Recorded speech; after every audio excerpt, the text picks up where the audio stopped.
तो 12वीं क्लास के विद्यार्थियों के लिए हिंदी की ऑनलाइन क्लासेज में स्वागत है। तो बच्चों, आज हम पढ़ते हैं बाजार दर्शन और इसके लेखक हैं जैनेन्द्र कुमार जी। तो जैनेन्द्र कुमार के जीवन के परिचय के बारे में मैं आपको बताती हूँ कि जैनेन्द्र कुमार का जन्म जो है 1905 ईस्वी में हुआ।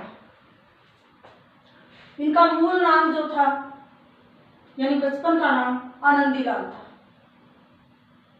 छोटी अवस्था में ही इनके पिता की मृत्यु हो जाती है, तो इनका पालन पोषण जो है इनकी माता और इनके मामा ने किया। इन्होंने बहुत सी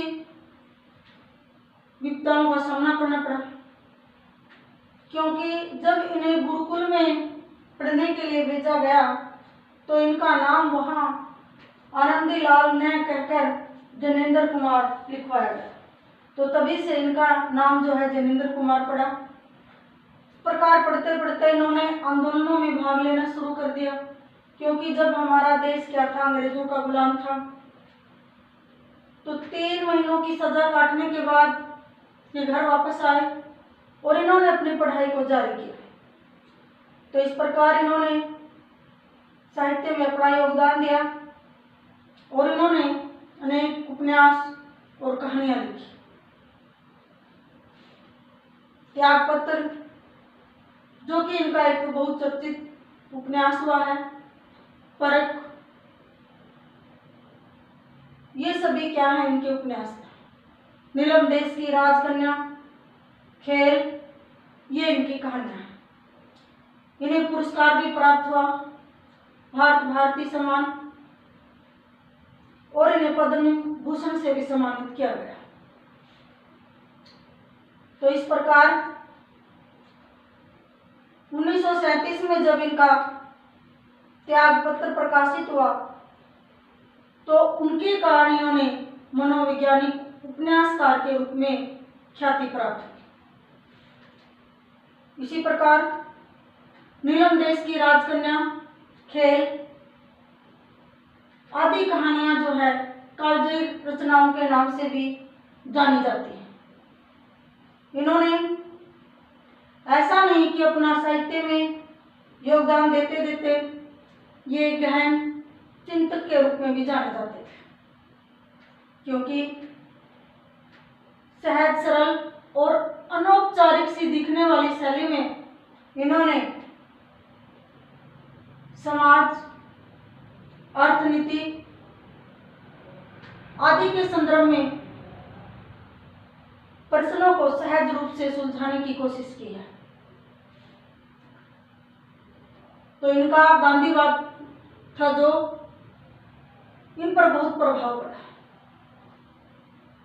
गांधीवाद की छाप इनके जीवन में इतनी पड़ी कि अन्यत्र मिलनी दुर्लभ है। तो इसका सबूत पेश किया जा सकता है कि ये गांधीवाद को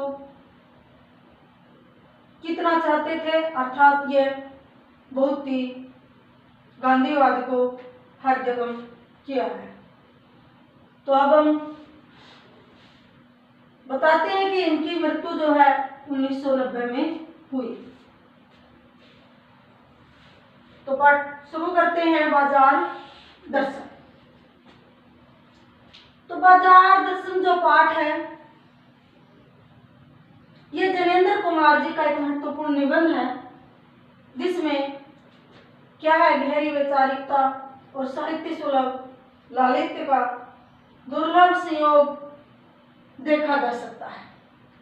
हिंदी में उपभोक्तावाद एवं बाजारवाद पर जो व्यापक चर्चा है वो पिछले 1-1.5 दशक पहले ही शुरू हुई है, पर लेखक ने तो उसे कई दशक पहले ही लिख दिया,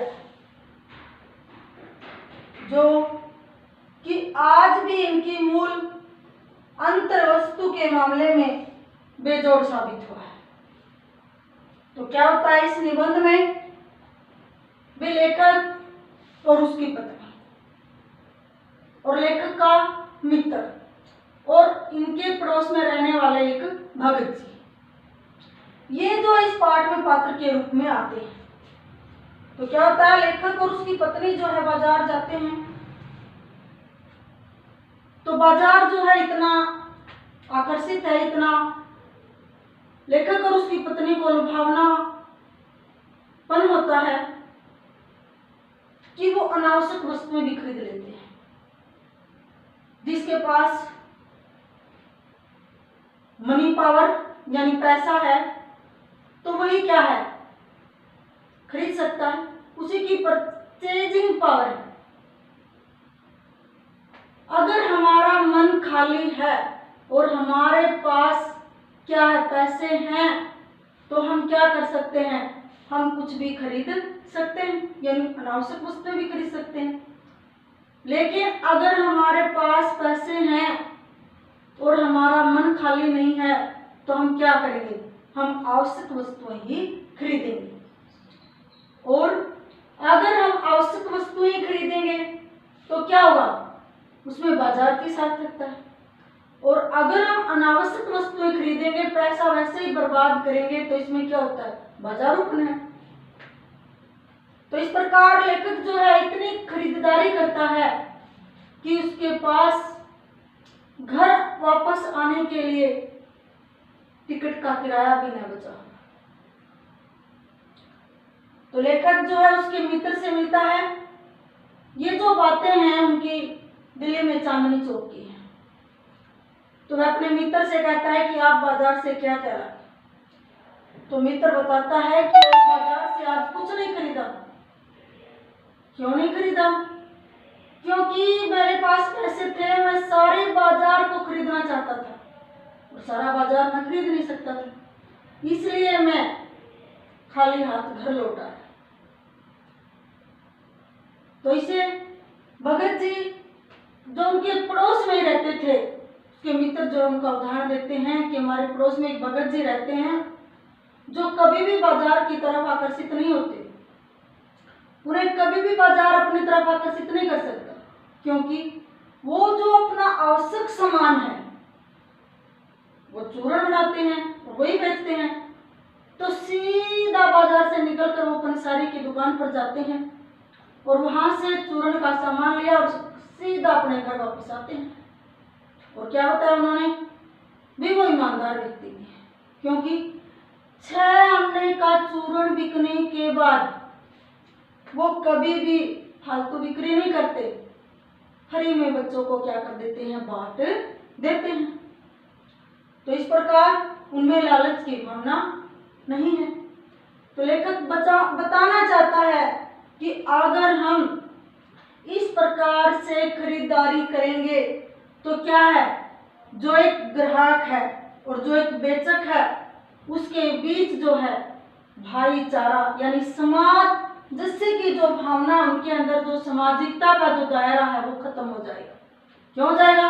क्योंकि बेचक जो अपने लाभ के लिए भी कितना ही मूल्य ले सकता है, जो खरीदार है अगर वह उसकी तरफ आकर्षित है तो उसे खरीदने के लिए वह उससे कितना ही लाभ प्राप्त करे। तो इसमें क्या होगा, बाजारूपन को बढ़ावा मिलेगा, हमारी अर्थव्यवस्था क्या होगी, कमजोर होगी। क्योंकि अगर हम आवश्यक वस्तुएं न खरीदकर अनावश्यक वस्तुएं खरीदते हैं तो उससे क्या होगी, मूल्य में बढ़ोतरी होगी। क्यों होगी? क्योंकि जो हम खरीदते हैं उसे क्या होगी, भाव जो है तेज हो जाएंगे। तो इसलिए प्यारे बच्चों, आपको इस पाठ से यह शिक्षा लेनी चाहिए कि हमें आवश्यक वस्तुएं ही खरीदनी चाहिए, जिसमें बाजार की क्या है, सार्थकता है। हमें बाजार को सार्थकता प्रदान करनी चाहिए, न कि बाजारूपन को बढ़ावा देना चाहिए। तो इस प्रकार इस पाठ से हमें यही शिक्षा मिलती है कि हम बाजार में जाकर अनावश्यक वस्तुएं न खरीदें, केवल आवश्यक वस्तुएं ही खरीदें। जैसे भगत जी थे, भगत जी की तरह हमें अपने पैसों का प्रयोग करना चाहिए, यानी आवश्यक वस्तुएं ही खरीदनी चाहिए। धन्यवाद।